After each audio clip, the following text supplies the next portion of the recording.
This is from the book A Dog's History of America.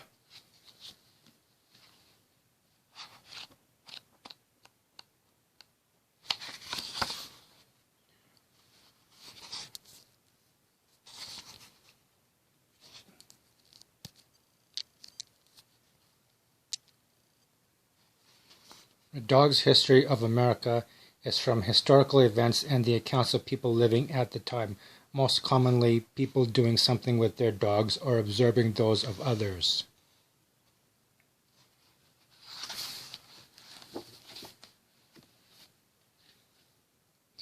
On March 13, 1942, Dogs for Defense was established to procure and train dogs for the Army Canine Corps, usually shortened to Canine Corps, for the Quartermaster Corps under Major General Edmund B. Gregory. On December 30th, 1942, the Quartermaster Corps announced that it needed 125,000 dogs for the Army, Marines, and Coast Guard, and specified that they should be 14 months to 3 years old, weigh a minimum of 50 pounds, and stand at least 20 inches at the shoulder. At the withers, which is the shoulder.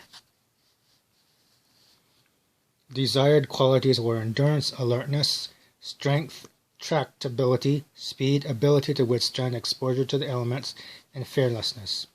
The Quartermaster Corps initially had a list of 32 acceptable breeds, which was cut to 17.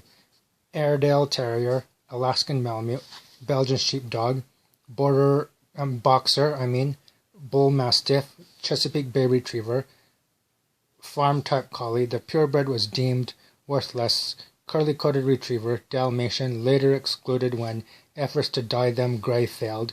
Doberman Pinscher, Eskimo Dog, Flat-coated Retriever, German Shepherd, Giant Schnauzer, Irish Water Spaniel, Labrador Retriever, and Siberian Husky. Notable for their absence were the Standard Poodle, considered not aggressive enough, and Pointers, Hounds, and Setters, thought not up to the work.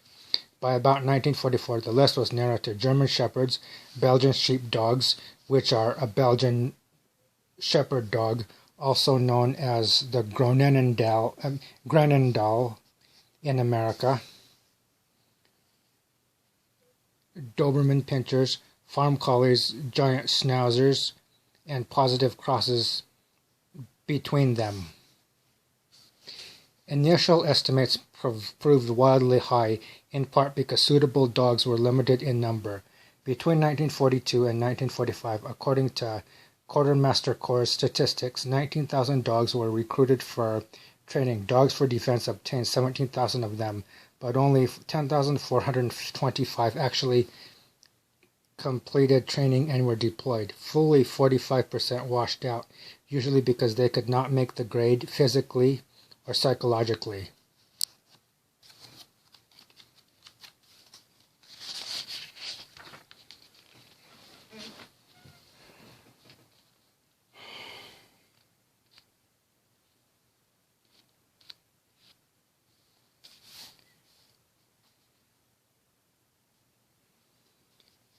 The Army preferred German Shepherd type dogs, while the Marines favored the Doberman Pinscher. They believed its short coat made it better adapted to the heat and humidity of the tropics. But equally important, one of the founding commanders of the Marine Scout Dog programs, Lieutenant Clyde Henderson, was a Doberman Pinscher man in civilian life, and he favored the breed he knew. As the war progressed, however, people working with war dogs came to see the Doberman as unreliably nervous and aggressive. Indeed, for years after the war, the breed suffered those temperament problems. Although most dog breeders say that over the past decade, breeders have gentled them.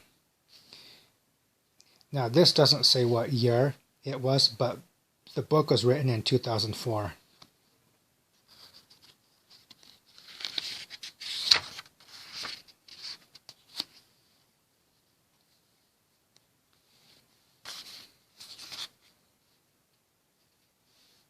After the war, the military settled on the German Shepherd as its primary working dog, but later included the Belgian Malinois, which is another Belgian Shepherd breed. It said Malinois. I have a dog book that says that, and I saw a dog show on TV. The military also had assorted other breeds as detector dogs. Now, the